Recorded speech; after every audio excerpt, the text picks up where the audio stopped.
Hello, and welcome to Together Both. Are you ornery like Elijah? See, Elijah experiences a great victory, but it then is followed by a low point. Have you ever had a week like that? Well, we'll explore the details right after this.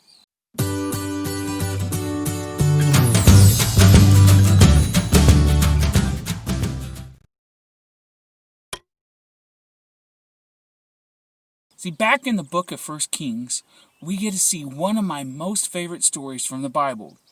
We get the account of Elijah confronting the prophets of Baal and Asherah.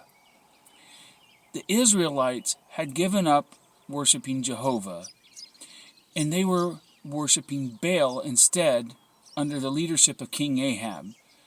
So God had prepared a way to show Israel that he was the true God, and he was going to use Elijah to do it. See, Elijah had the prophets of Baal build an altar to Baal and lay out a bull for sacrifice. Is it Baal or Baal? I don't know. I say it interchangeably. Sorry. Anyway, they built an altar, put the sacrifice there, but they were told not to light the fire. In fact, they were instructed to call on Baal and have him light the fire.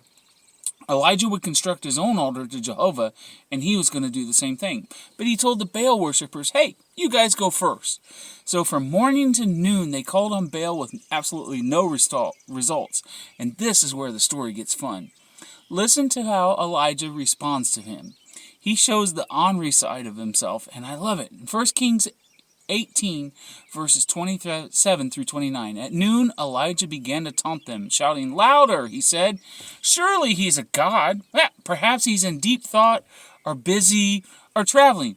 Maybe he's sleeping and must be awake. So they shouted louder, and they slashed themselves with swords and spears, as was their custom, until their blood flowed. Midday passed, and they continued frantically prophesying until the time for evening sacrifice.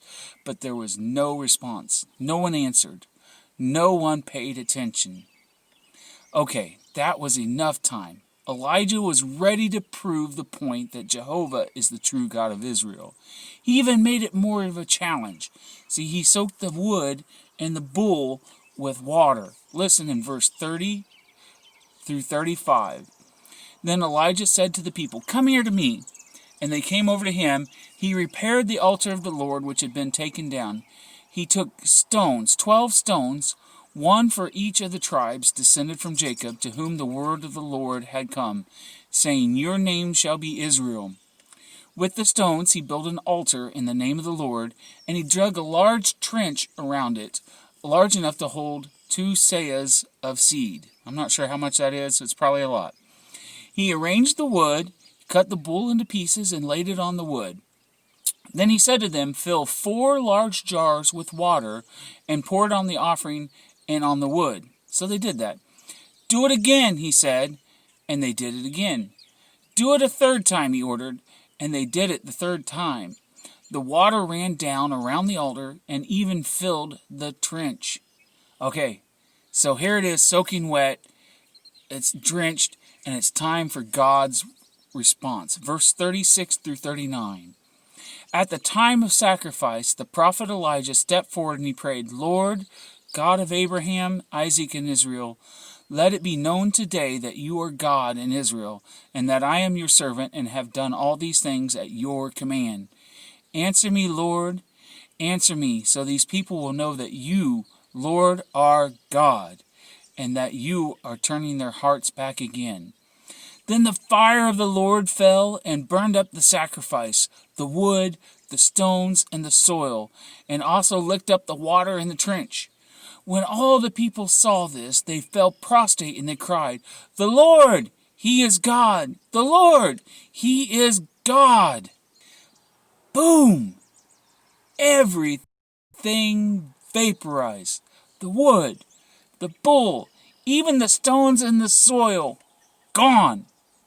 Elijah then ordered all the prophets of Baal and Asherah to be killed.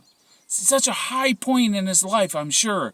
It's such a victory that he sees God deliver. Shortly thereafter, though, King Ahab's wife, Jezebel, she had already ordered God's prophets to be killed, and she heard what happened here, and she threatened Elijah's life. Now, having just watched God perform a mighty miracle, Elijah was full of confidence and knew God had his back, right? No. Let's see what happens in chapter 19, verse 3. It says, Elijah was afraid and ran for his life. Wait, what? Ran for his life? This mighty prophet of God just stood up to 850 false prophets, saw the magnificent power of God, and is now afraid? Yep, he sure is. See, he's human. And folks, we're human too. You ever had a week where you were a champion for God, and then later that same week you're full of doubt and worry? It happens. We're human. Elijah was human, and God knows that. But was that the end for Elijah? Was that the rest of the story? Did God leave him hiding out in the wilderness outside Beersheba? No, that's not what happened. See, Elijah was depressed. The Lord sent an angel to minister to his needs. And eventually God puts Elijah back to work and gives him purpose to continue. And then Elijah, down the road, experiences one of the coolest things recorded in the Bible. See, he's rewarded with a chariot fire coming from heaven and then a first-class flight straight on to heaven. See, folks, at the end of our time here on earth, we're going to go home to the Lord as well. Now, we won't get an awesome ride in a chariot of fire like Elijah, but I think we'll enjoy the ride just as well.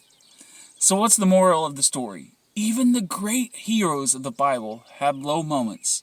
We do too. And God helped them push through it. I know the world right now can seem full of strife, full of worries, full of woes. But folks, we need to keep pushing on. Let the Lord renew our strength and our purpose. Call upon the Lord. Cling to the promise the Lord has made that someday He will carry us home. And what a glorious day that will be. May the Lord richly bless you, and may He shine upon you. Thanks for watching Together Both.